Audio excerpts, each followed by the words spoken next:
Fala pessoal, sejam bem-vindos ao nosso canal, mas antes de assistir esse vídeo, se inscreva no canal, ative as notificações e deixe seu like. Que Deus te abençoe grandemente. Paz, irmãos, abra sua Bíblia em Ezequiel capítulo 16.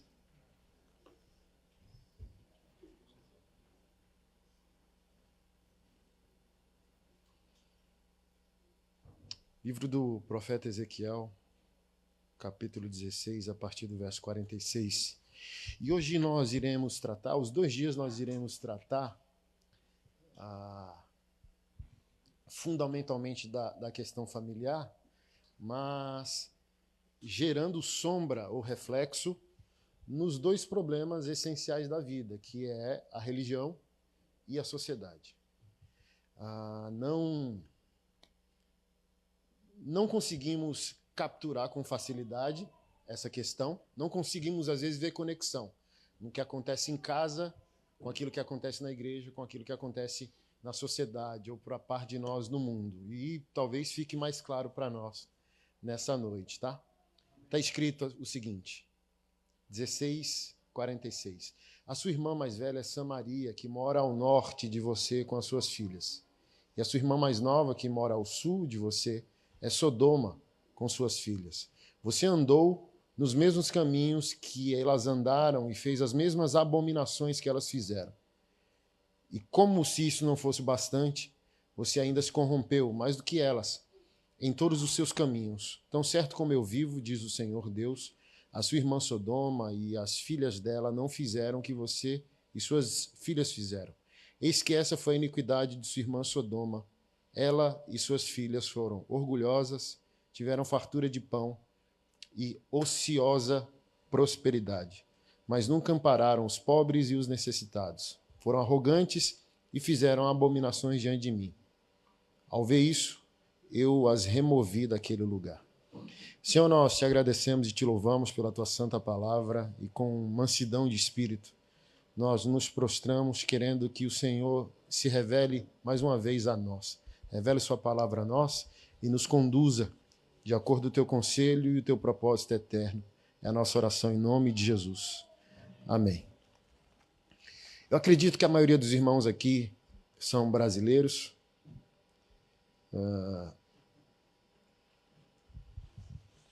E o nosso país ele tem uma questão estrutural fundamental, que é a orfandade. Ela é colonizadora, ela vem desde a colonização. Que pátria nos pariu? A gente não sabe. Então a gente é sem pedigree desde a origem. Os europeus passaram por lá. A Nova Inglaterra, que é a que deveria ter sido no Brasil, ali com os holandeses em Pernambuco, não foi. Vieram para cá, se estabeleceram aqui e a gente foi colonizado pelos portugueses. Mas o nosso ethos ele é corrupto do brasileiro. Por isso que a gente fala do jeitinho brasileiro. A nossa corrupção ela não é política, a nossa corrupção é humana. A gente só não tem a chance que o político tem de roubar em grande escala. Mas a gente rouba em pequena escala. Então a gente rouba afetividade, a gente rouba a satisfação sexual e emocional da esposa, a gente rouba a Deus em seu propósito, a gente rouba a Deus ao sonegar a nossa santidade a Ele, a gente rouba a Deus ao negar a nossa participação em seu propósito, a gente escolhe igreja igual escolhe comida num cardápio, a ovelha que diz, não gostei, vou para outra igreja, não dá ao mesmo pastor o mesmo devaneio. Então imagina um pastor falar, não gostei dessa ovelha, vou mudar de igreja. Mas tudo isso é reflexo do que eu chamo de a pobreza emocional. O que eu quero dizer com isso? Não é uma teologia coach. Então se eu estiver feliz, eu sou próspero? Não. É tudo no campo do intelecto. Eu vou te dar só um feedback do que eu falo, por exemplo, financeiramente sobre a pobreza do Brasil e na maioria dos países ali da América do Sul. Rio de Janeiro era a capital do Brasil, algumas décadas atrás, ok? Como os políticos, malandros como sempre, perceberam que não dá para dar fuga no Rio, eles centralizaram a capital no Distrito Federal E há uma cidade, no plano piloto, subterrânea. Ali qualquer político dá fuga. Então, se o povo pressiona os políticos dão fuga com muita facilidade, é tudo plano, não tem morro, então não tem como o crime se estruturar no Distrito Federal como se estrutura no Rio de Janeiro. E desde a questão da libertação dos escravos, na maioria negros e pardos, você está livre. A lei foi autorizada pela rainha. Estão livres. Livre para onde?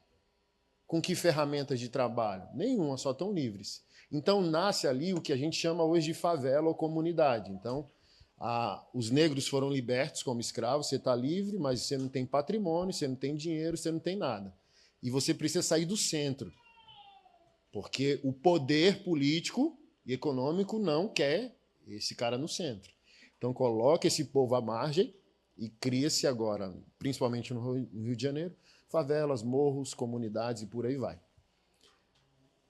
Aquele cara que era escravo está totalmente alienado geograficamente num lugar sem saneamento básico, sem asfalto, sem trabalho, sem nada. Então, a pobreza, que é geográfica, ela passa agora a ser comportamental, emocional, condicionando a mente do indivíduo de dizer que aqui é a sua geografia.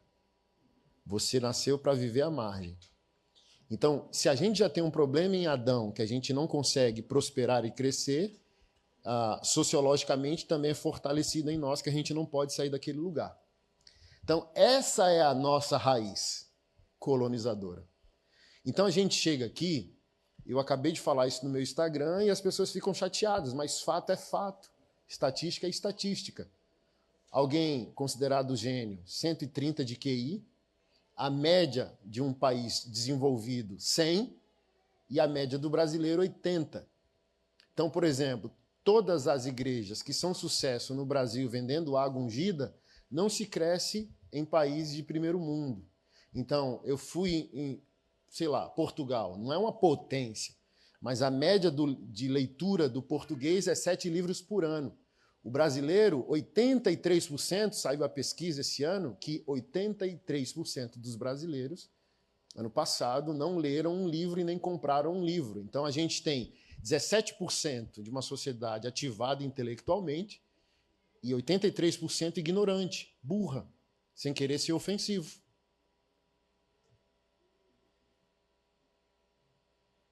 Aí a Universal fechou em Portugal. Não tem Universal, não tem a Mundial do Reino de Deus, fechou. Por quê? O português diz, você é besta, cara, de crer num negócio desse? Que o cara bota uma água em cima da TV e vai funcionar? Tu é burro, cara? Porque tem que ser muito idiota para crer. E ainda dá dinheiro, assim, dá R$1.000 pela água ungida que vai libertar o marido da prostituição. É muita ignorância. Por isso, o Brasil talvez é a única nação do mundo com tanto potencial de falso profeta por metro quadrado. É lá, pô. A gente crê em todo tipo de besteira, cara. Que outro cidadão de outra nação vai dizer, sério mesmo, cara?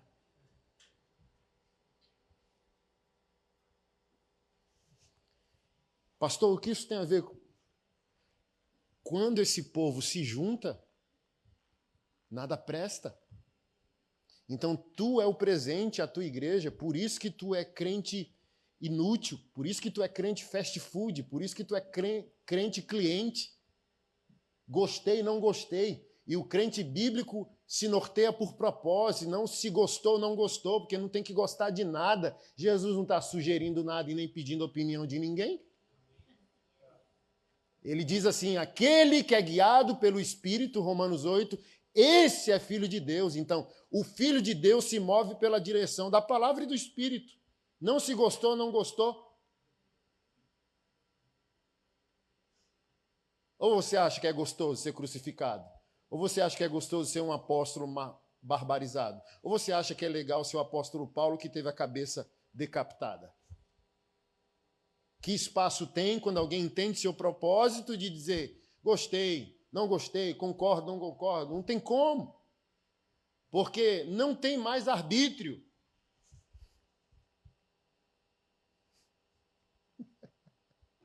Não existe livre-arbítrio.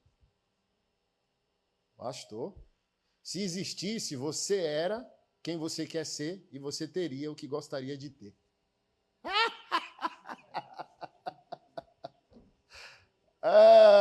Você não quer? Por que não é? Você não quer? Por que não tem?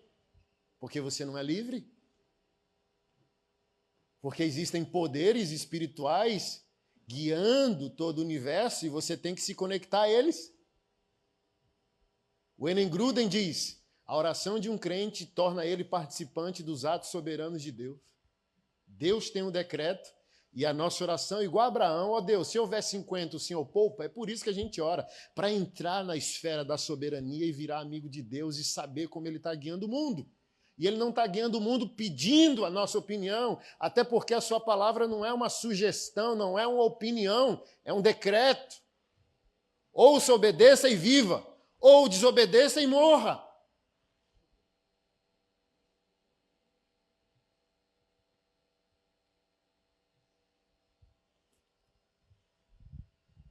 Então, por que eu li esse texto? Porque talvez a gente está aqui, vocês estão na América, por vários motivos, mas talvez pelo sonho americano e nenhum problema disso. Eu só quero perguntar onde Deus está na sua mala.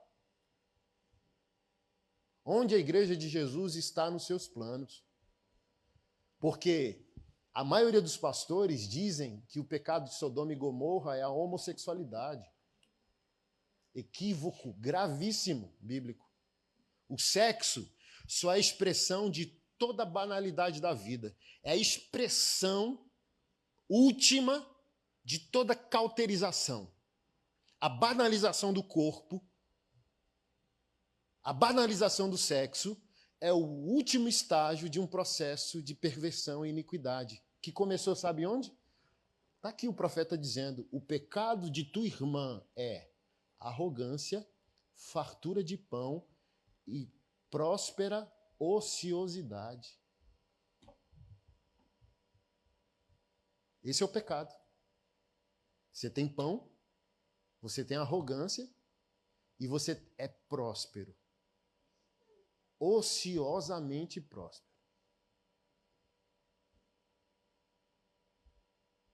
Você tem e não faz. Você tem e não é. Aí você quer que a igreja mude. E você quer que o mundo mude. E você não entende que você é a parte menor do motor maior.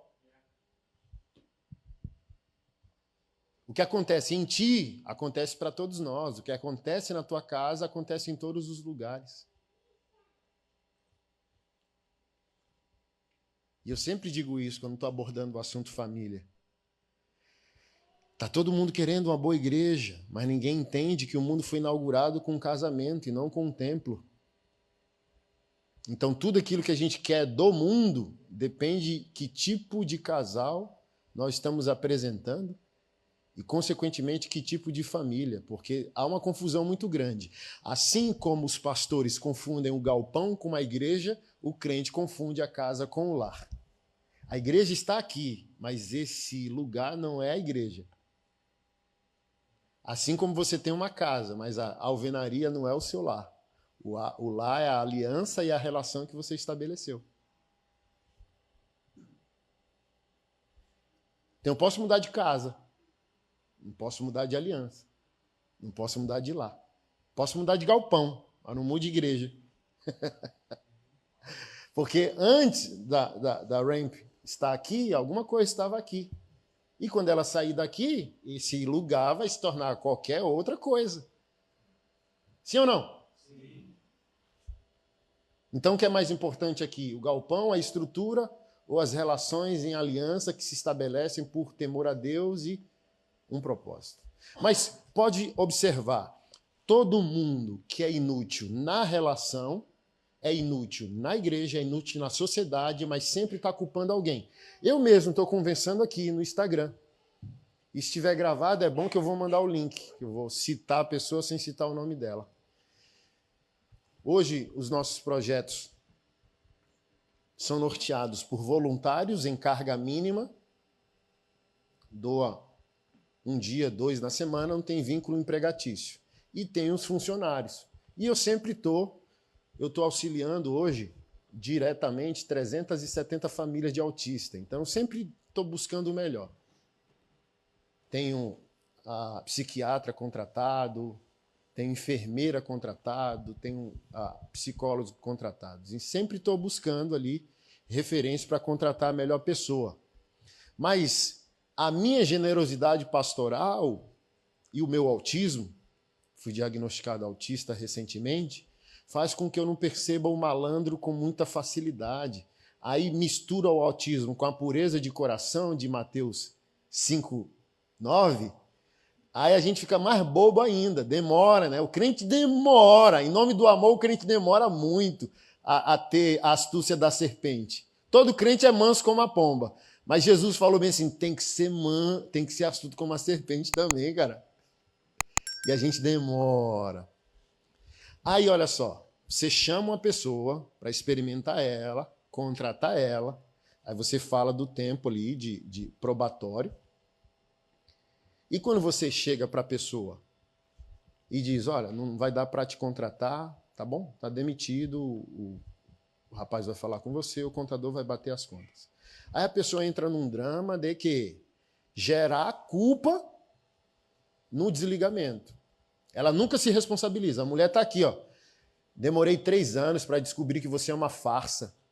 Não, você é uma... Isso aqui eu não falei, viu? Agora o Remo, vou mandar o áudio para ela. Eu sou uma farsa depois de 3 anos. E tu é o quê que não teve discernimento no primeiro ano, no primeiro dia, no primeiro mês? Só porque foi frustrado agora eu... Não, estou orando para sua máscara cair. Aí eu falei, amém, amém, aleluia. Mas não esqueça de orar por si mesmo. Por orgulhos, arrogâncias. Porque assim, ó, eu tenho aprendido a duras penas a não ser um empregador cristão bonzinho. Contrate caráter, treine competência. Aí essa pessoa é arrogante, o currículo, sabe? Ó, esse terapeuta não é bom, porque eu fiz 50 pós-graduação nisso aqui. Hã? Você é crente? Você está se ouvindo? É assim que você quer evoluir uma equipe?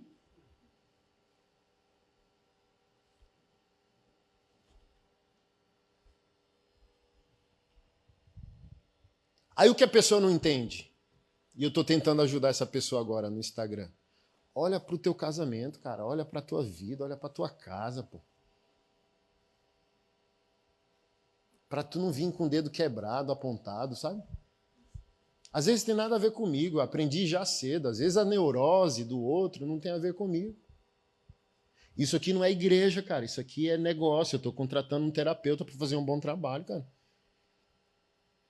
E o que é legal aqui na América, quando é a igreja americana, tem obreiros que são contratados, pô. Se não fizer um bom trabalho, não vem com esse papo que a gente é crente. Tu vai ser demitido. Não, mas e o drama? Contratei um cara, estou pregando, Espírito Santo. O cara se apresentou, olha, puxei cadeia, 9 anos, sou pastor hoje, me converti na cadeia e tal. Espírito Santo, contrata? Contratei. 3 meses demiti. Por quê? Eu rodo o mundo, cara. Se você me segue, sabe disso. Então, eu sou o líder pioneiro, o Robin Hood Gospel, entendeu? Para levar comida para 370 famílias autistas.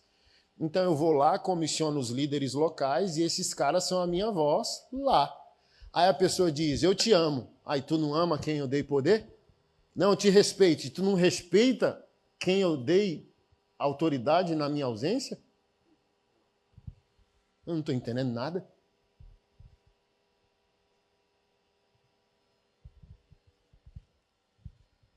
Aí chegou assim o pastor que cuida lá. Ô fulano, tem tapuru aqui, cara, na lixeira. Ó, aquilo ali não está limpo direito, cara. E a nossa excelência é excelência diaconal, de perceber com raio-x o chiclete embaixo da cadeira. É assim que eu fui treinado. Então, o cara que busca excelência é o chato, entendeu? Aí o cara chega e diz, não, eu só faço isso aqui, se quiser que eu faça isso aí, pode me mandar embora. Aí a gente fez o quê? Oxi, por que me mandou embora? Porque tu pediu, animal. A gente quer que você faça mais do que você faz. Aí você falou, se pedir para eu fazer mais, me manda embora. Então, seja feita a sua vontade, pô. Mas olha só, para tu saber que tu tá lidando com homens de Deus, amorosos, piedosos. Eu acabei de comprar o berço e a cômoda do seu bebê. Eu vou mandar entregar na sua casa e montar. Você perdeu a chance de caminhar ao lado de homens bons, homens sérios. Porque você quis dar uma de malandro para nós, pô? A gente é norteado de homem posicionado e de polícia, pô. Tem medo de vagabundo? Dou um soco, o cara dá um soco no você e desmonta você, pô. Não falei isso, né? Mas, pô, que bobeira é essa de, sabe?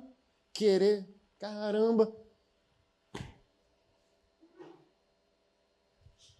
Por que eu estou falando tudo isso? Porque para essa pessoa de dedo quebrado, o problema sempre é a coletividade, nunca é a individualidade, nunca é ela, sempre é o outro. Casal tá um inferno, aí pune a igreja. Porque, quem me segue, eu vivo em cima dos pastores por causa da ética sexual. Por quê, irmão? Olha só. O pastor da igreja não é pastor da sua mulher, não, cara. Ele é pastor da igreja. Pastor da sua mulher é você. Aí o cara é Zé Mané, distancia da esposa, os dois ficam com mimimi na igreja. Aí o pastor tem os problemas dele, é ser humano. Aí o cara não assume o sacerdócio, vai dar ruim. Por isso que assim, ó, eu só vou em cima de situações que o pastor é malandro, mas a primeira queda do pastor é compreensível como ser humano. Eu não estou em busca de erro de pastor. Eu me posiciono quando o pastor é sem vergonha. Mas, quando esse casal está desajustado, eles buscam a igreja, culpam a igreja, o marido não posicionado talvez entrega a esposa dele no colo de um pastor que também pode não estar bem naquele momento. Aí é fósforo e querosene, vai dar o quê? Então, para quem é homem aqui, não é nem o encontro de maçonaria, mas tu é o pastor da tua mulher, cara. Tu tem que vir para a igreja, tu tem que escolher a igreja, tu tem que escolher a igreja perto da tua Bíblia, não perto da tua casa, não perto da tua conveniência, não perto do que tu acha, é perto da tua Bíblia. Achei uma igreja fiel, um pastor fiel. Tu vai lá, ouve, vive, pratica, volta para casa e pastoreia tua mulher e teus filhos. Mas aí, você está fazendo isso? Não. Por isso você fala, não gostei. Deixa eu ver aqui. Sabe? Por isso que tem um monte de pastor malandro que planta igreja igual abre empresa, quebrando, sem ética de plantação de igreja, quebrando um monte de pastor. Por quê? Não está salvando ninguém, porque não está evangelizando, não está batizando, porque eu não estou vendo. Ó, fulano abriu uma igreja em tal lugar, 1000 membros. Falei, evangelizou? Não. Discipulou? Não. Batizou? Não. Não é crescimento, cara. Ninguém consegue ver que não é crescimento. Migração não é crescimento. Crescimento é evangelização, discipulado e batismo. O que está pregando? Os crentes Nutella, mimimi, insatisfeito. O crente franquia. O crente EAD. Por isso, se me segue, já viu. E sabe que eu não estou mentindo. Pastor, queria um conselho. Eu não sou seu pastor. Eu te pedi dízimo online? Não, então vá arrumar uma igreja. Não tem pastoreio online, não tem igreja online. Não tem pastor EAD, não tem crente em EAD? Tem velório EAD? Tem ceia EAD? Tem batismo EAD? Fala, toma vergonha, cara. Procura uma igreja. Não sei se você já fez isso, mas se fez, se arrependa. Manda um textão para mim, eu nem vejo. Eu abro assim, ó, o textão, vixe, aí eu já boto lá em apagados, arquivados. Que fique público. Não leio e não estou nem aí. Porque na rede social eu não sou pastor. Eu sou um teólogo produzindo conteúdo para auxiliar a sua submissão à igreja local e à liderança. Então não venha botar suas loucuras da falta do seu posicionamento na minha conta querendo que eu discipule online. Eu tenho uma mulher, brother, 4 filhos, 30 projetos, 30 e... Assim, ó, eu tenho que fazer compra essa semana para as famílias autistas. Tem que ir 500 para um, 1.000 para outro. Ah, por favor. E quando o cara é marmanjo, aí pior ainda, porque às vezes quando é mulher, você vai lá, explica, as mulheres entendem. Os marmanjos... Eu vou dar uma chupeta gospel para você, cara. Vai arrumar um compromisso, vai arrumar um problema, cara. E onde que estão esses problemas? Na igreja local. Porque assim, ó, quando tem esses caras e eles fingem que se interessam pela igreja, a fila é para pregar, a fila é para louvar, não é para servir. Ele quer ser visto, não quer servir. Porque se for para servir, qualquer coisa serve. O jaleco do estacionamento, a vassoura do banheiro. Estão julgando a menina aí, ó. Não sei se me segue e viu o drama. A menina lá, que botou os pastores no Brasil em polvorosa com violão. Mas sabe o que me irrita? Uma menina com violão fez os pastores se posicionar, que ela questiona o sistema, o mecanismo, e esses caras é lento para confrontar o pastor que está com o Bilal na mão. E você sabe do que eu estou falando. Aí a menina é membro de uma igreja com 15 pessoas e ela é a faxineira da igreja e a única ministra de louvor. E eu vou lá em maio. E já sacrifiquei meu Isaac. Só tem um carro e o Senhor falou, você vai entregar lá. E eu vou. Pegar minha moto, meu diácono vai com o carro cheio de mantimento, eu vou deixar minha Ranger 2014 lá. Porque, homens que estão aqui, homem evangélico não fica de mimimi, resolve problema. Aí um monte de pastor com mimimi por causa de uma menina com violão, cara. Que homem você é, cara?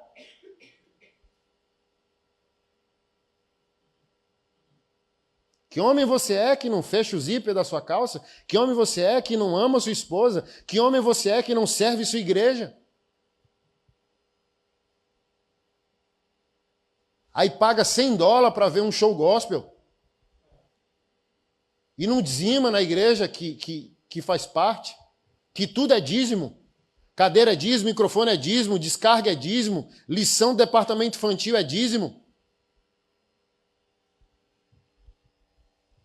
Ah, vem o David Leonardo, $200, vou. Tu vai ser julgado, cara, e nenhum problema com o David Leonardo, e nenhum problema de pagar os $100 no show gospel, e nem os 200 para ver o Dave. Depois do compromisso, suas responsabilidades estão cumpridas? Sua casa está suprida? A física? Sua casa está suprida espiritual? Faça a gracinha que você quiser depois.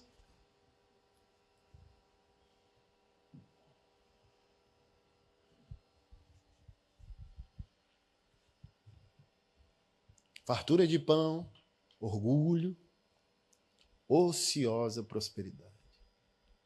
É a bênção parada, sabe? E bênção parada é igual água parada. Dá dengue, cara. Dá lodo. Dá bicho. O que não dá problema? Água corrente. A bênção passa por mim. Não para em mim. Eu sou abençoado, aleluia, mas também sou o abençoador.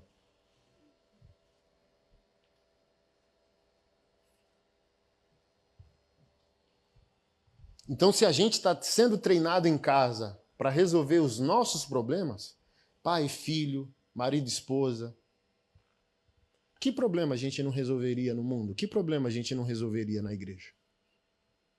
Porque essas pessoas que só fazem fila para louvar e pregar, elas sabem que elas não querem entrar no ministério porque são chamadas. Elas querem entrar no ministério porque são fugitivas. Minha família não funciona, então eu quero fingir que funciona ao ter um ministério. E ministério não é fuga, ministério é vocação. Ministério é chamado. Você quer um exemplo disso? Eu sempre falo e os caras não gostam. Quer ir para a África? Quero. Volta para casa. Porque as nações é o impulso do que acontece na tua casa e não a fuga do que não acontece. Então, se você estiver bem em casa, o Senhor vai te presentear as nações. Eu quero que você vá para a África, transferir um pouco do que você vive em casa. Eu quero que você vá servir aquela igreja. É isso, cara. O casal evangélico, a mulher evangélica, o homem evangélico sai de casa como um presente e não como um problema.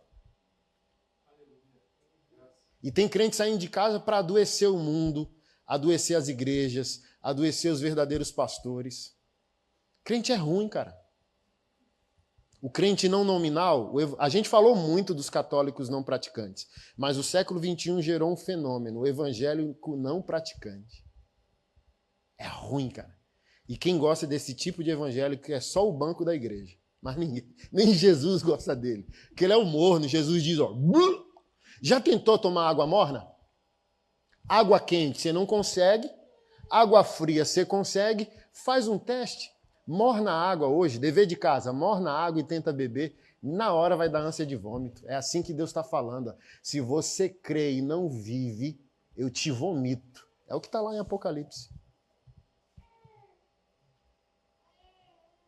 Então é o seguinte, ó, se eu amo a Keila, se eu amo meus 4 piolhentos, quem eu não amaria? Se eu entrego tudo a ela, entrego tudo a Deus, eu não entregaria tudo em Marajó?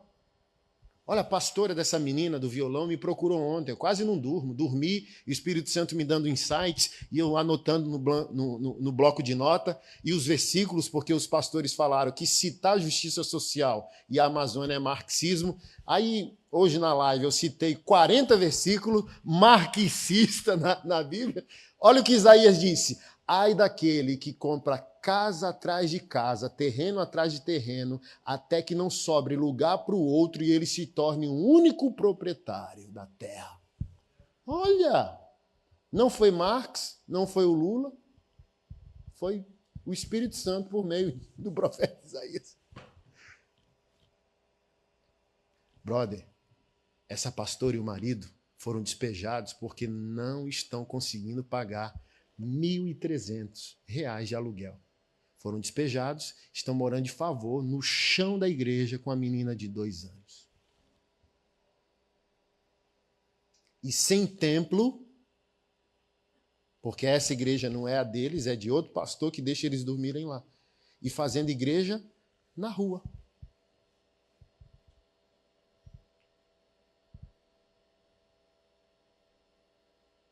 Mas o crente Nutella, não gostei. Vou procurar outra igreja. Pra gente chorar, cara.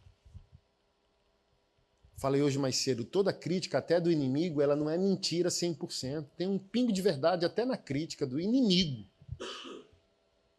Nem que seja 1%. A gente tem que sempre, como servos de Deus, ponderar, refletir. E se for? O salmista disse o quê? Olha o que o salmista pode ensinar para nós. Senhor, sonda-me e veja em mim se há algum caminho mau. Antes de reagir ao que não gostou, igual é visível que algumas pessoas não estão gostando do que eu estou falando, pondera, pense biblicamente. Você não tem que refutar o que eu estou dizendo nas suas emoções, se você quer ser maduro. Você tem que refutar o que eu estou dizendo pela palavra. Eu tento explicar isso. E agora eu estou fazendo uma série no meu Instagram chamada O Desfraude Gospel, para ver mais uma vez se ajuda. E eu vou tratar de tudo, música secular, cigarro, tatuagem, sabe? Para ver. Por exemplo, tem um pastor amigo meu, um dos meus melhores amigos, fuma charuto. Aí vem assim, ó, eu não fumo, não bebo, nunca tive paladar para bebida. Esse pastor faz culto de homens, às vezes, e bota churrasco na porta da igreja e chopp. Aí o cara entra, pega uma taça de chopp, entra na igreja, senta para ouvir a palavra. E hoje, no Brasil, é a igreja que mais tem homens mesmo, posicionados assim, ó, plantador de igreja, cabra macho. Você concorda, pastor?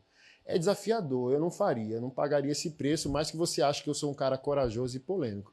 Até porque eu não vou nutrir essa cabeçada de homens todos sendo um cara que não bebe. E aí, pastor? Ó, o teu amigo lá, e agora? Como é que faz? Aí eu tento assim, ó. Primeiro, ele não é minha esposa. Nem minha esposa concorda comigo 100%. E por que eu tenho que dominar a opinião de um amigo? Ele não é livre, não, para pensar com a cabeça dele? Ele não é livre para ter a opinião bíblica dele sobre o assunto? Por quê? Eu vou ter um problema com um pastor amigo meu se ele falar que a Bíblia não é a palavra de Deus. Aí eu já saio. Mas se para o cara é marido de uma só mulher, é pai, é bíblico e só tem uma opinião divergente da minha, ou faz um consumo que eu não faria, cara, aliança é aliança. A gente tem que aprender isso, cara. A gente não está entendendo isso. Mas eu tento explicar para o berçário gospel o seguinte: isso tem tudo a ver com família, tá? Porque é esse povo imaturo que se desequilibra e destrói tudo. A ignorância ela é violenta. Por isso que para a gente é mais fácil sair de uma igreja do que participar dos processos dela. Você chega e diz, o infantil não é bom. Aí se você é esse crente Nutella, você vai embora. Se você é um crente maturo, você fala, que oportunidade, cara, de servir a Deus ajudando essa igreja a ter um infantil bom. Vou ficar. Nosso louvor não é bom. Nosso louvor dessa igreja não é bom. Nossa, e o problema é equipamento. Cara, eu prosperei na América, eu vou chegar com esse pastor. Nem que a gente financie, eu vou pagar a prestação do som. Você entende? Para o Nutella, o problema ele abandona, mas para o maduro, o problema é uma chance de revelar Jesus, de servir a igreja. E os pastores são o culpado dessa imaturidade. Porque eles ficaram assim, ó, sagrado, secular, santo, isso não existe, cara. Não existe. Não existe mais lugar santo e nem sagrado. Só existe em Jesus pessoas consagradas. A única maneira de um cristão evitar o lugar, na minha opinião, são os espaços geográficos de outras religiões. Não tem como você adorar Jesus num terreiro de candomblé. Nada contra o candomblé. Ou, sei lá, uma mesa de bar, por uma liberdade de um cristão que acha que não é pecado consumir o álcool, ou um motel, que é um lugar providenciado para aquilo que... Vamos lá, questão do motel. Esse pastor acha que não é problema. Para mim é um problema. Por quê? O problema é o motivo da existência. Ah, mas o que você acha que existe no motel, existe no hotel. Ah, não sei. Por quê? Você não entra num hotel com seu filho sem a documentação. No motel, não sei. E as pessoas que estão meio-dia estacionado no motel estão lá porque se envergonham daquilo que a Bíblia não permite a gente ter vergonha. A nossa sexualidade ela tem que ser santa porque Deus não quer que a gente a celebre com vergonha. Então quem está lá meio-dia está com vergonha. Porque não está celebrando a aliança do matrimônio. Está fazendo aquilo que Deus condena. Então, aquele lugar é providenciado para tudo aquilo que a ética sexual cristã se opõe. Se acontece no hotel, é outra discussão, mas ele não é providenciado para isso. Mas vamos lá. Os pastores são os fomentadores da infantilidade. E sempre é melhor proibir do que ensinar. Dá trabalho ensinar. Porque se eu proíbo, eu alinho um gado. Aí eu não estou lidando mais com ovelha, estou lidando com gado. Todo mundo igual, calado, padronizado. Se eu entender que é ovelha, tem uma grande, uma pequena, uma malhada, outra branca, outra preta. E eu vou ter que fazer o quê? Ensinar. Porque o que é pecado para um não é para o outro e nem é para a palavra. E o que a gente faz? Doutrina por meio da experiência. Não quero assunto com álcool porque meu pai era alcoólatra. Problema do teu pai não é doutrina, a doutrina é a palavra de Deus. Vamos amadurecer o bate-papo? Entendeu? Ah, minha mãe sofreu, meu bisavô... Problema seu, cara. Problema da sua família. A régua não é o desequilibrado. A régua é a palavra. Agora vamos acabar com a comida porque o irmão é glutão? Agora vamos sumir com as crianças porque um tem tentação ao pecado contra a criança?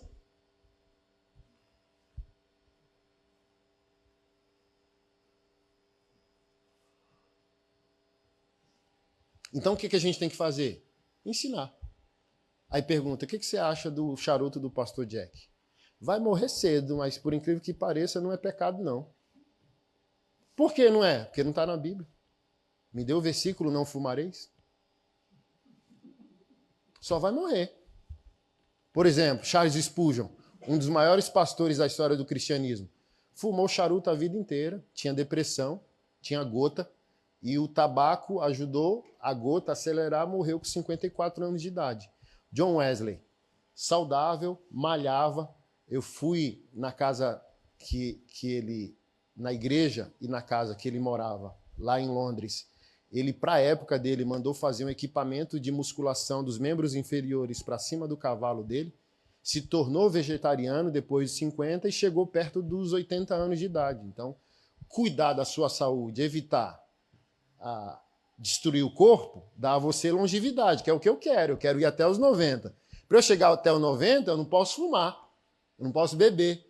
Mas o crente do berçário, por isso a série é Desfraude Gospel, quer punir o pastor Jack em nome da saúde, mas é o cara da pizza e da coca depois do culto, reverendo.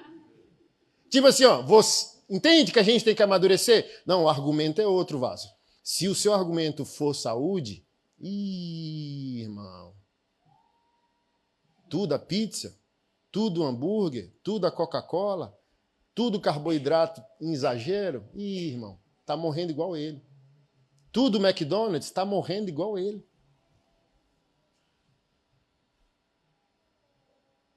Então, olha só. Se o cara amadurece isso, ele amadurece o casal. Se o casal amadurece, eles cada vez fica mais tranquilão. Sai de casa sem querer problema. E aí, pastorzão, o que tem para fazer? Não tem vaga para pregador, não. O banheiro tá livre? Vou lavar lá. Sossegadão. Mas se já vem nessa crise aqui por pequenas coisas que a Bíblia não fundamentou. A Bíblia não fundamentou, cara. Para mim, há 10 anos atrás, quem bebia estava endemoniado. Mas pastor é teólogo, eu não posso afirmar o que a Bíblia não afirma, cara. Olha só. Por isso que pastor tem que ensinar e não proibir, cara. É comida, não é cerca, brother. É pasto e água limpa. E não cerca. Não estou num berçário, cara. Não estou num fraldário de adulto. A Bíblia diz que os profetas não poderiam beber bebida forte. A Bíblia diz que João Batista não podia colocar bebida forte em sua boca. A Bíblia diz que Jesus foi acusado de beberrão, ou seja, não tem um relato dele bebendo, mas se disseram que era, viram. O primeiro milagre de Jesus era numa festa de casamento, transformando água em vinho, e não venha com caô do seu pastor mentiroso, que era suco. Porque é o segundo milagre. A Bíblia proíbe a embriaguez, aí se embriagar com suco de uva é o segundo milagre.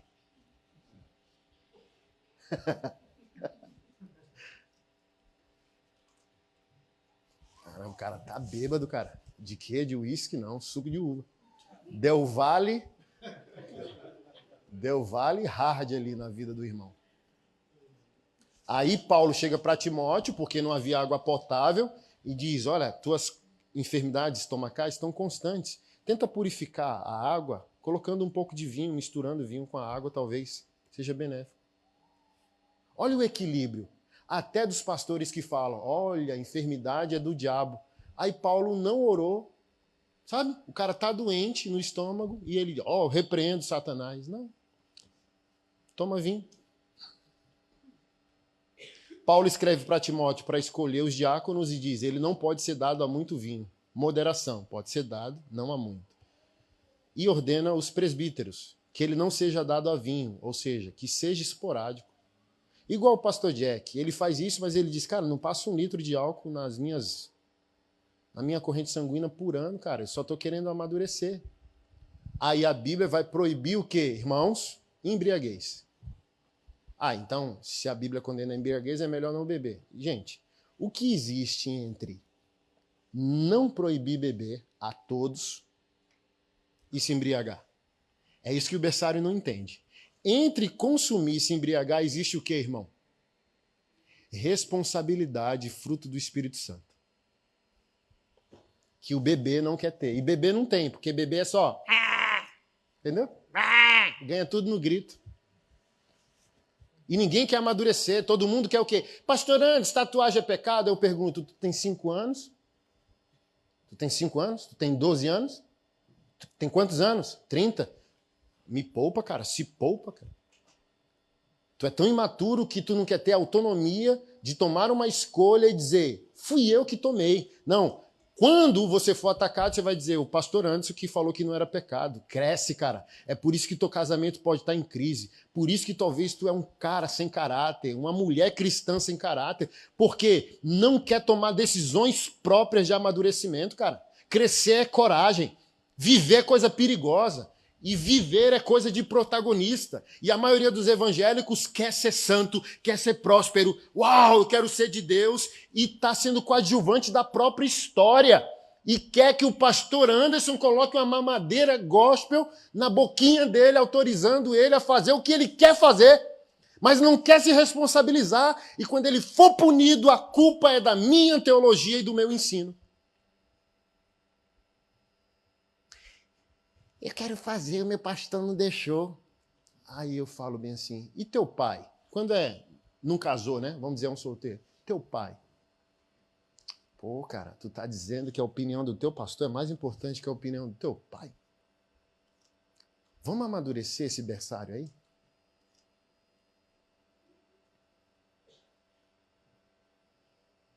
Então, olha só, todo dia esse assunto de tatuagem. Aí é 50 anos, 40, 30. Eu falo, que tragédia. Como falar com esse povo de ressuscitar mortos, curar enfermo? Como falar desse povo sobre dinheiro para investir em projetos, em plantação de igreja? Não sai, cara. O cara ainda está nessa, ó. Se vinho é pecado, tatuagem é pecado. Como que a gente, sabe? Paulo assim, frustrado, né? Tipo, olha, pelo tempo decorrido já deviam ser mestres. Tenho que falar das coisas elementares. Ou seja, vocês são bebês, porque a comida sólida é para adulto. Paulo querendo tornar o caldo, tirar a papinha mastigada de criança, dar uma rabada, um cuscuz com charque, sabe? Uma macaxeira com galinha guisada. E o bicho, igual pintinho de passarinho, já viu que coisa horrorosa? Os pintinhos de passarinho tudo feio, tudo pelado. Aí o passarinho mãe, o pai vai lá, pega a minhoca e vem na boca do bicho horroroso lá. É isso que é hoje a igreja. Não gostei, vamos mudar de igreja, pastor não sei o quê. Sabe? A boquinha do consumidor. Por quê? Qual é a missão do filho? Fazer cocô. Qual a missão do maduro? Dar comida. E a maioria de nós não quer amadurecer, ou seja, só está fazendo o número 2. Só quer ser felinho, não quer amadurecer, não quer ser responsável, não quer ser líder, não quer avançar. Porque não quer cuidar, não quer assumir responsabilidade pelas coisas, cara.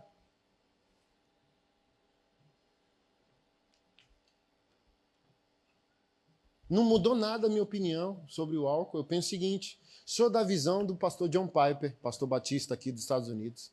Não é pecado, mas pelo tempo cultural eu recomendo vocês se absterem. Sou da mesma visão. Mas eu não posso mais satanizar as pessoas pela experiência pessoal do outro.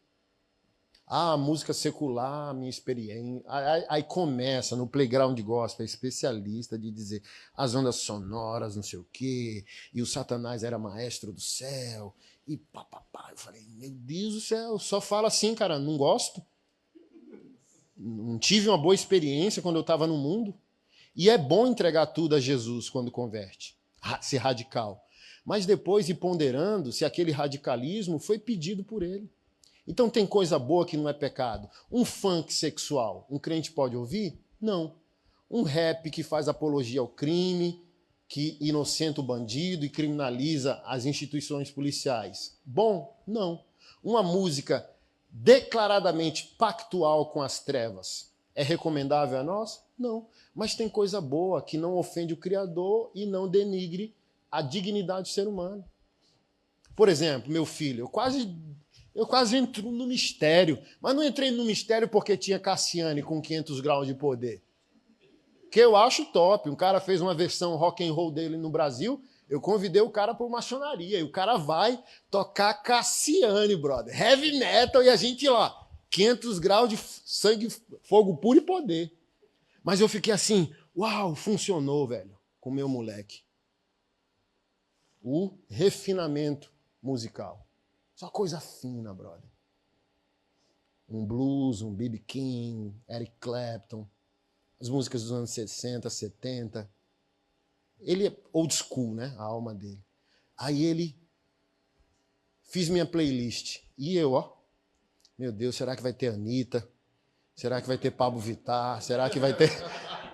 será que vai ter esses funk? Senta, senta, quica, quica. Eu falei, meu Deus, cara. Misericórdia, meu Deus. Aí quando eu abro a playlist do moleque, eu começo a chorar. Queen, Frank Sinatra. Frank Sinatra. A gente coleciona vinil. Sabe o vinil que ele pediu? Frank Sinatra. Aí quando a gente está de boa lá em casa, ele vai lá, bota Frank Sinatra, eu pego a cremosa. Não? E eles ficam lá, sabe? É isso. Eu sou fã do pastor Márcio Valadão. Quando foram julgar o Lucinho com as fantasias dele de super-herói, evangelizando por aí. Pode, pastor. Um crente não pode pecar. Acabou, cara. Então você está ali numa festa. Pô, não, aqui, ó, eu sei meu limite. Se eu sou crente, eu tenho o Espírito Santo. Se eu tenho o Espírito Santo, eu sei o meu limite. Estou chegando perto do meu limite. Obrigado, estou indo. Acabou, cara. Mas por que um monte de adulto na igreja com uns fraldão geriátrico, cara? A gente não está vendo, mas é assim espiritualmente que a gente está chegando nas igrejas, cara. Os fraldão, ó. E fralda é coisa de menino, cara. Se a gente amadurecer, as nossas igrejas vão ganhar. Os nossos pastores vão poder alçar voos, vão ser melhores, cara. Automaticamente a sociedade ganha com a presença do crente maduro. Mas esse crente maturo é o crente chatão do Natal. Porque tem um pastor do fraudário que prega que a árvore do Natal é o defunto que foi morto no século tal, e cada bola ali é a cabeça que foi decapitada de fulano, ciclano, a vermelha é Beltrano, a amarela e tal. E a gente cai na ladainha porque é menino, pô. Menino crê em qualquer história. Gente grande vai dizer, só santifica e usa. Porque só tem um Criador. A gente, ó, o fraudário não entende isso. Gente, não tem nenhum outro Criador que não seja Jesus. Jesus é o Logos de Deus. Na teologia, a gente aprende com Justino Marte, um dos pais da igreja, século I da igreja. Ele criou teologicamente o que é chamado de logos espermáticos. Logos, palavra, espermáticos de esperma ou semente ou seminal. Então, Jesus é o logos criativo de Deus. Ele é a palavra germinadora.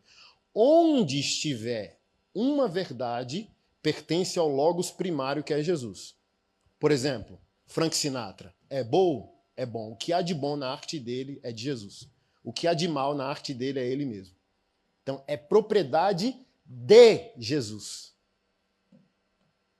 Porque Frank Sinatra não se autocriou. Foi criado. Então, por isso que eu tento ensinar.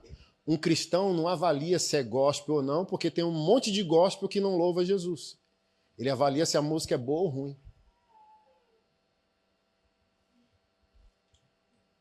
Porque vamos lá, irmão, o cara é até bom sem Jesus. Se converte e a música fica ruim. Porque a gente botou na cabeça do artista que para louvar Jesus tem que falar, tá amarrado, glória, santo, entendeu? E não tem, cara. Tem que ser bom. Tem que ser bom.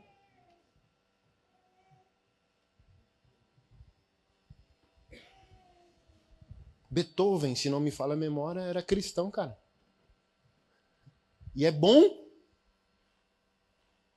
E é bom, simplesmente, é divino, porque é bom, cara. E a gente não consegue perceber, o outro lado da arte, que é o protesto, que aquele que ama é nascido de Deus. Bem-aventurado aquele que tem fome de justiça será saciado. Eu sempre dou o exemplo de Bob Marley. Amou, no conceito dele de amor. Mas a gente olha e diz, não, é impossível que ele era maconheiro. Mas ele foi batizado 6 meses antes de morrer. Então, assim, ó, se o cara viver o evangelho distorcido, ou ele pode ser salvo no início, ou no fim. Para Jesus não tem problema nenhum. É problema do berçário. O berçário quer a prova que o cara é gospel. Tem que botar um selo gospel para ele ter assim, ó, não, agora eu tô convicto. E o gospel nos enganou, porque tá com um selo que é de Deus e muita gente não é. Por exemplo, tem bandas que chantageiam a gente, pastor. A gente convida, até fecha uma oferta, que eles chamam de cachê, e diz, se não depositar até tal hora, eu não vou. Então está dizendo o seguinte, que eu posso, como pastor, dizer, se tu não pagar, eu não prego. Aí o cara diz assim, ó, se não pagar, eu não louvo. Mas secular é a música do outro. Isso aqui não é secular, não. Essa maneira de tratar os verdadeiros pastores não é secular, não. Eu não vou dar nome, mas ó o que o cara falou assim, ó, eu fiz uma turnê social no Brasil. Aí convidei um monte de gente, até umas que eu me arrependo hoje. Aí, gente, a plataforma de inscrição leva tempo. Acho que vocês já fazem, vocês fazem aqui, às vezes, com o evento. Para o dinheiro ficar disponível para o saque, leva, quem aqui cuida da gestão, leva um tempo, né? Aí a turnê tinha que terminar para depois eu solicitar o montante para depois fazer as ofertas. Se não pagar até amanhã, eu vou entregar para o meu jurídico. Aí eu mandou uma mensagem. Eu falei, não, agora eu vou ligar. Aí liguei. Falei bem assim, ó só, eu vou pagar porque eu sou um cristão, um homem de Deus, mas eu queria não pagar, cara. Eu tô coçando aqui, ó, só vou pagar porque minha equipe tá toda doida aqui. Não, paga, pastor, não vamos arrumar problema não. Mas eu queria não pagar para descobrir o que é o seu jurídico.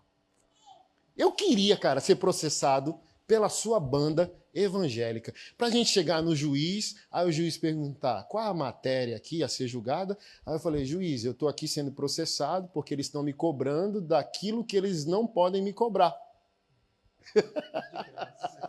Que é o louvor que eles dão a Deus. Aí eu rasguei, eu falei bem assim, ó, eu acabei de entrar no Rio de Janeiro, no Jardim Gramacho, pela minha primeira vez vi um menino de 11 anos com um fuzil aqui, uma fila de traficantes me pedindo oração. Ora por mim, pastor. Demorou, porque pastor lá tem que ter terno, aí eu chego todo rock and roll, pastor, aí olhar é pastor mesmo, uma fila, reverente, ó, tudo armado, pedindo oração. Aí eu falo, um pastor entra numa favela e é respeitado pelos criminosos, e um vagabundo de uma banda gospel ameaça um pastor de processar por causa da oferta. Mas secular... Aí voltando para Sodoma e Gomorra, olha o gay está indo para o inferno. E as nossas infidelidades estão levando a gente para onde? Então percebe que para o evangélico mimimi, o problema sempre é o outro.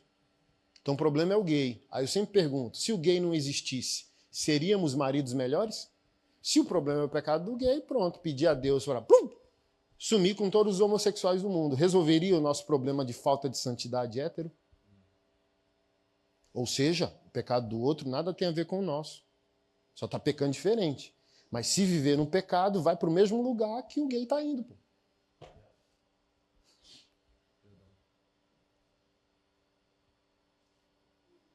Mas o berçário não enxerga isso. O casal disfuncional evangélico não enxerga isso.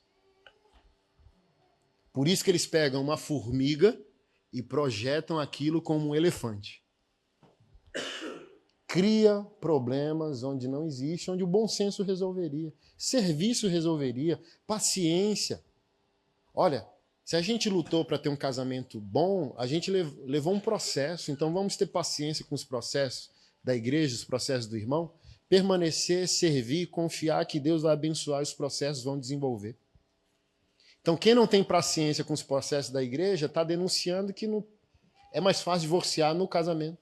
Sem entender o seguinte, tu pode até divorciar, sair dessa mulher e desse homem, mas a minha pergunta é, tu não vai casar com alienígena, Tu vai casar com outra pessoa pecadora que tu vai ter que viver o mesmo processo de santificação.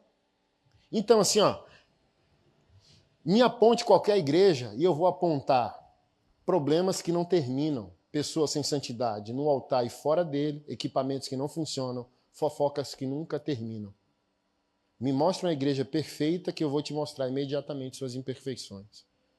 Porque elas são constituídas de seres humanos. E o que muda aqueles problemas? Permanência, compromisso, aliança, processo. Nada maior do que... Minha esposa sempre... Sabe a coisa que mais emociona a minha esposa? Quando ela testemunha o novo nascimento. Eu falo, a gente está em crise mesmo. Porque assim, ó, tá demorando para a gente ver um novo nascimento genuíno.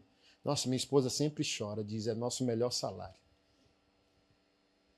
Então, nada melhor que pegar um crente marromeno, sem vergonha, pagar o preço pelo processo e ver essa pessoa deslanchar. Mas, infelizmente, às vezes é esse que a gente paga o preço. Aqui, ó. Porque o que a gente precisa entender para encerrar, como pastores e líderes, agora eu não estou falando mais com o rebanho, estou falando com pastores e líderes. 2 orações que nós não podemos fazer se a gente quer uma zona de conforto ministerial e tranquilidade. Se você não quer problema, só quer recompensa, não faça as 2 orações mais perigosas, que é: Senhor, eu quero estar no centro da tua vontade. E você está aqui, ó. Sendo a vontade, você foi para um lugar exclusivo. Quando você veio para esse lugar, você perdeu seu direito de autonomia. Você não manda mais em nada. A segunda e a pior é: Jesus, eu quero ser semelhante a ti. Não faça. Se você quer sossego, ministério, água de coco, não faça essa oração. Porque está lá em Mateus capítulo 4. E o Espírito Santo de Deus levou Jesus para o deserto para ser tentado pelo diabo por 40 dias. Então não há semelhança com Jesus sem tentação, sem pão, sem água, por 40 dias num deserto com o seu Satanás. Eu não sei qual vai ser o seu. Não sei qual vai ser o meu. Mas se a gente quer semelhança, o Espírito Santo vai levar a gente para ser tentado pelo diabo. Depois que a gente sair do deserto, Teleios, cheio, o Senhor vai fazer com que um Judas, e Judas nunca é o colega, nunca é o cara que você encontra uma vez por mês, não é o cara que você encontra uma vez por ano, é o cara da mesa. Aí assim, ó, sorrindo, ó, aleluia, diga aleluia. Judas é aquele que vai enfiar a faca em você. E vai ter que doer, porque é de perto, é próximo, não é o estranho. Não é o perdido, é o achado, é o da mesa. E por último, uma cruz para você morrer. Jesus, eu quero ser semelhante a ti. Um deserto, um Judas, uma cruz. Tem certeza?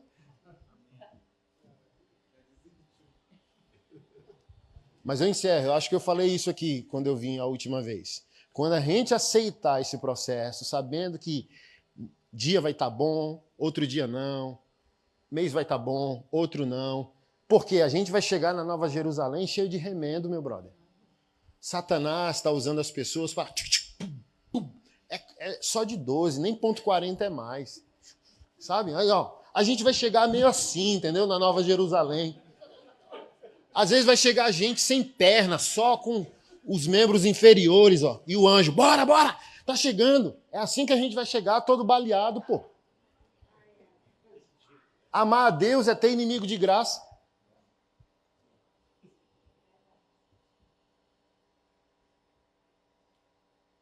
A gente tem que entender isso para não enlouquecer.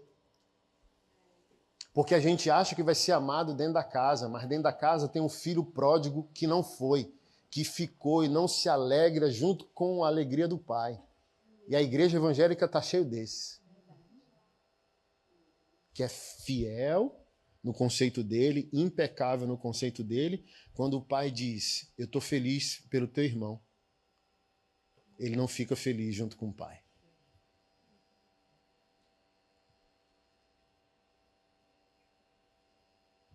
Se a gente passar pelo deserto, pelo Judas e pela cruz, mesmo a gente tem problema, eu tô nessa. Por exemplo, eu tô nos últimos 2 anos no resgate da minha singularidade. Que é o quê? Ter prazer humano como o Anderson sem pecar. Mas a religião não aceita. Aí o que você faz, pastor? Unção da vaca. Falei aqui a última vez? Falei? Vou falar de novo. Quem lembra que é a unção da vaca? Quem me segue sabe que é a unção da vaca. Qual é a unção da vaca? Cagando e andando. Porque se eu parar para ouvir o fariseu, eu vou adoecer, meu brother. Então, para eu aguentar o povo chato, que é a maioria dos evangélicos imaturos, eu vou ficar doente, brother. É a mesma coisa de tentar ensinar o peixe a voar. Ó. Crente chato é isso aqui, ó. Um peixe voa? Não voa, brother. Só adoece a gente, só atrasa nosso lado, só atrasa a nossa vida. Então, para eu ser um crente melhor, eu tenho que ser um ser humano melhor. Para eu ser um ser humano melhor, eu tenho que pegar a minha Harley, tenho que curtir meu rock. Eu não posso pecar, mas ó, falou, eu não concordo do pastor ter a barba desse tamanho, não é a tua cara, não é da tua conta, sabe? Todo dia os caras me perguntando, que barba é essa? Eu falei, cara, tu é gay, cara? Hoje o mesmo cara falou bem assim, custa passar uma pomada na barba? Eu falei, o que tu tem a ver com a minha barba, cara? Tu não tem mulher não, cara, tu não tem filho não. Tu quer passar pomada na minha barba, cara? Qual que é o teu problema, cara? Olha só, o cara tá tão desocupado que ele tá preocupado com a minha barba. Mas se ele estivesse ajudando o pastor dele, se ele estivesse namorando com a esposa dele, se ele estivesse no cinema com o filho dele, ele teria tempo para pensar na minha barba? Eu falei assim, te apruma, cara, tu tá sentado pensando na minha barba. Olha que problema, cara.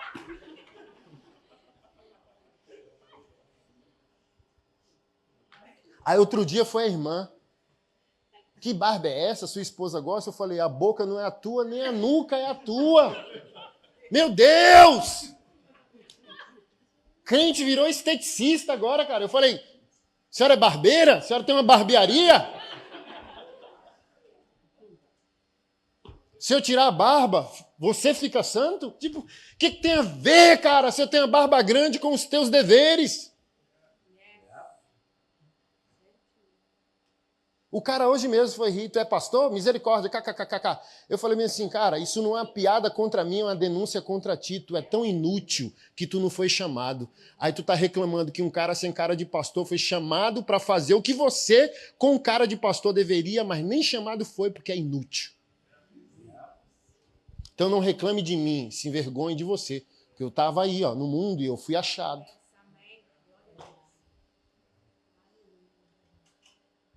O crente Nutella quer ser dono de Jesus, cara. Quer decidir no lugar dele quem ele salva.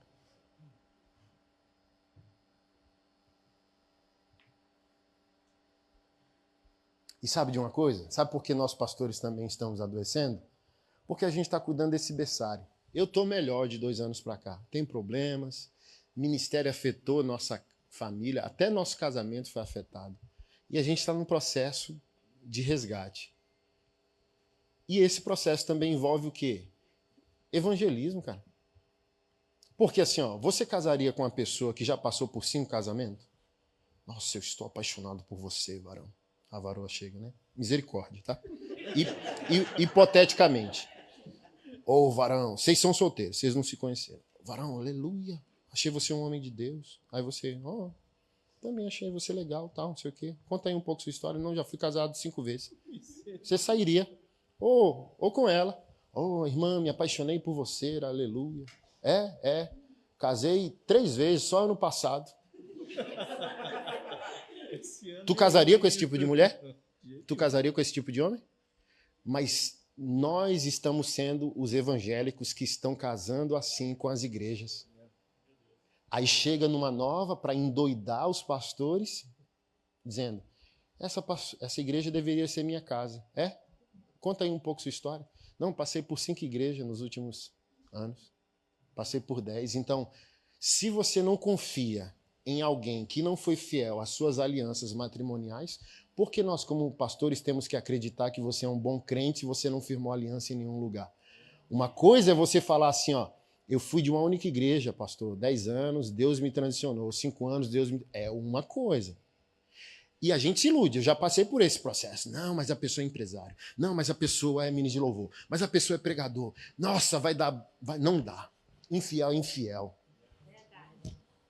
E eu tô comprando umas botas boas, eu ganhei essa aqui, ó, que tem bico de aço.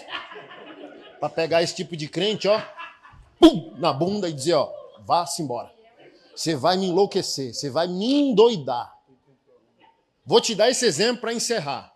O marido infiel, raparigueiro, um monte de amante, aí vinha pro discipulado comigo e eu tiro porrada e bomba. Bíblia, tem nada de demônio. O rei Davi, nosso irmão, 2 Samuel 11, 11:12, quando ele é confrontado pelo profeta Natan, não tem um versículo dizendo, e o profeta repreendeu a pombagira. E o profeta repreendeu o demônio. E o profeta, não tem. Só tem o quê? Falta de compaixão, um homem rico roubando a ovelha do homem pobre, porque foi a história que o profeta contou, só responsabilidade moral, porque quem peca endemoniado é o ímpio. O crente peca quando quer. Aí é mais caráter e safadeza do que ação demoníaca. Se você fala que é o demônio, então você não é crente, você está endemoniado. Agora, se você é crente, você decidiu. O Davi era crente, ele decidiu. Por isso que não teve repreensão espiritual, só teve conserto moral. Aí vem o cara, não, é porque é o demônio. Eu falei, vai. Ele levou tu lá pro lugar que você foi infiel? Dirigiu o Uber lá que te levou pro hotel? Aí vem a esposa. Pastor, a gente vai sair da igreja porque para nós é espiritual e para o pastor não é. Aí eu falei, vai continuar patinando, cara. Vai tentar achar uma igreja que você vai dar esse caô. Traiu a esposa 4 vezes, disse que é o demônio e não anda assim, porque se andar assim... Aí eu diria, é o demônio, pô. Entendeu? Se alguém testemunhasse na cidade dizendo, pastor, é espiritual mesmo, porque ele passou por aqui meio tipo a menina do Exorcista, sabe? Andando assim, ó. Sabe? Se alguém testemunhasse que você passou pela rua para encontrar a Filisteia virado no giraia, com os olhos bugalhados, as bolas do oi virado, sabe? Aí era espiritual, pô. Mas se não pecou endemoniado e nem pecou chorando, que os únicos critérios da gente... se pecou endemoniado é o demônio. Se pecou chorando, ainda é crente. Porque enquanto o crente chora pelo pecado, há esperança. É um crente verdadeiro. Pecou, chorou de consciência, aí tem esperança.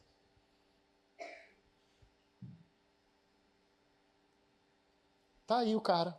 Foi para outro pastor, amigo meu. Tá lá, fazendo a mesma coisa. E culpando quem? O demônio. E o que é pior? A esposa entrou na aventura. Não, é o Satanás. É fácil.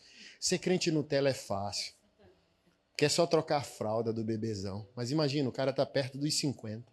Eu não vou trocar fralda de um bebê de 50.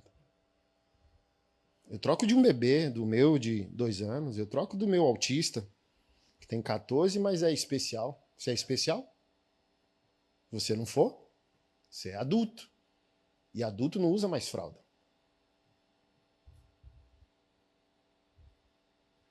Não nos enlouqueça. Tem os falsos profetas, fique longe deles. Mas não enlouqueça os verdadeiros. Faça seu dever. Faça a sua parte, cara. O cara chegou para mim dizendo, não, eu não dizimo porque eu não confio no pastor que eu congrego. Cara, que menino é você? Você não consegue escolher uma igreja para você confiar. Cara, você está congregando num lugar que você diz, eu não dizimo porque eu não confio. Que moleque você é, cara? Porque nem moral você tem de analisar e escolher uma igreja. Então, o cara está num lugar por conveniência e ele diz que ele não confia. Menino, cara, moleque. É o lugar que os filhos são criados. É o lugar que a esposa é protegida espiritualmente. Aí o cara diz, eu não confio. Por favor, cara, sai do berçário. Pega a chupeta, joga fora e diz, eu quero ser homem.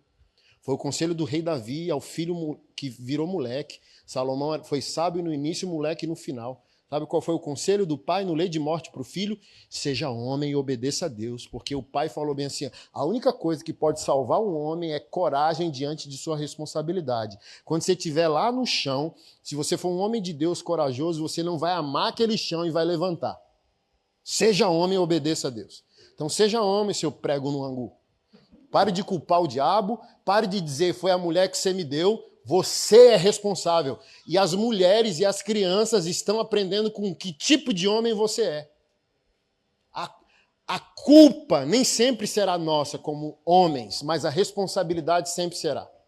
Eva pecou no jardim. Paulo falou isso a Timóteo. Mas Deus chamou quem em Gênesis 3:9? A culpa não é sua, mas o dever é. A culpa não é sua, mas a responsabilidade é. Se você quer uma igreja melhor, seja um homem que vai se entregar por ela. Você quer um casamento melhor? Eu viajei, saí de casa e não estava muito bem com a Keila. E eu já estava entrando numa zona de conveniência. Que se exploda. Ela com o problema dela, eu com o meu, estou fazendo a obra. Mas a gente é crente, amém? E a gente nasceu de novo, amém? Aí o Espírito Santo vai vencendo o orgulho, a arrogância e tal. Aí é o aniversário dela. Aí eu falo, vou dar o caô que eu estou fora mesmo. Aí o Espírito Santo, sério? Efésios 5, amar a esposa como Cristo amou a igreja. Aí ela reclamou, a gente está junto há 17 anos e tem 16 anos que eu não escrevo mais carta. Porque a gente terminou o noivado, que ela era tribulada demais, nervosa demais. Eu falei, não casei com o Shrek. Não vou casar com o Shrek, mulher ignorante da bexiga. Então segue tua vida e a gente terminou. Aí ela foi lá e rasgou as cartas. Aí me bloqueou, como diz o Pablo Marçal, né? Fiquei bloqueado. Tinha que passar pelo desbloqueio. Aí eu falei, também não vou escrever mais. E a gente tem um casamento, cara, maravilhoso na minha análise. Tem problemas, mas nem se compara com o drama que alguns outros vivem. Aí o Espírito Santo falou, que tal usar essa crise para inaugurar o recomeço das cartas? Aí eu liguei para o meu diácono lá, meu braço fiel, falei, compre o buquê mais caro e eu acabei de escrever uma carta. Se você ler, o Espírito Santo vai me falar e eu vou socar você quando eu voltar. Então, assim, eu vou mandar no seu WhatsApp, você só imprime, dobra e põe no envelope para não ser tentado a ler. Porque assim, a mulher, né, quando ela está brigada com a gente, ela fica no drama, tipo, fica monossilábica, sim, não, talvez, não sei. Porque ela estava assim no zap comigo, tem que comprar tênis pro menino, tchum, pá, não está dando brecha para eu também romantizar aqui. Meu amigo, depois um buquê, varão, um buquê e uma carta. Aí meu diácono me tirou a foto. Olha aí, pastor. Qual foi a próxima mensagem? Foi, sim, não, foi, oi, meu lindinho, oi, saudade, não sei o quê. Simples, cara. Tu é o pastor da tua esposa. Tá vendo como é simples? Mas a gente vai endurecer dizendo, não, ela... Aí quando o Anderson e a Keila sair de casa para ir para a igreja, vai ser um problema? Não, a gente já está treinado a resolver os nossos. Então quando a gente for para a igreja, vai para presentear, para dar o buquê de flores para o rebelde. Para surpreender o irmão e resolver o problema. Quando a gente for para a sociedade, não vai punir ninguém. Vai tentar viabilizar a vida dos outros e deixar de ser cristão atrasalado. Está cheio de cristão atrasalado. Desculpa estar menos intelectual hoje, né? Tô meio maloqueiro hoje, né? A alma maloqueira falou hoje. Mas é isso, cara. Não dá para florear o pavão. O pavão já é bonito. É só ir lá e fazer a tua parte, amém? Amém. Fica de pé. Telão não deu certo não, né, Vaso? Não. Amém. Amanhã vai dar, em nome de Jesus. Queridão, lá na entrada, trouxe algumas camisetas e livros. Passa lá, abençoa a sua vida, abençoa os nossos projetos também. Com fé em Deus, amanhã a gente vai passar aqui o vídeo com os projetos, você vai entender o que a gente está fazendo esse mês. Mas já adianto, nós estamos auxiliando nesse mês 4 transexuais. Foi interessante porque a última vez que eu vim, a esposa do reverendo testemunhou que ela estava no salão e a mulher que atendeu ela era irmã de um trans no Brasil que se arrependeu, tinha que fazer a cirurgia. Financiamos a cirurgia sem ter conexão, que eram eles. Aí quando eu vim aqui pregar, tipo, somos nós. Meu Deus, caramba! E a irmã veio e tal. Esse mês temos 4. E a boa notícia é que hoje, pela primeira vez, a gente já financiou mais de R$200 mil de cirurgias para os trans. Hoje, a gente foi procurado pela primeira mulher, porque só tinha sido homens arrependidos. Homens que viraram mulher, se arrependeram e voltaram a ser homens, e a gente pagou a cirurgia para tirar a prótese do seio ou bumbum. Hoje, a primeira mulher que virou homem, tirou o seio, nos procurou.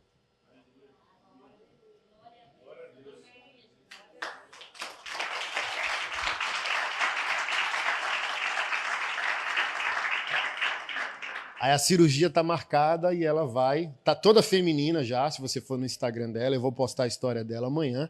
Aí vai colocar a prótese de silicone, mas arrancou mesmo. Peito de homem, assim, ó.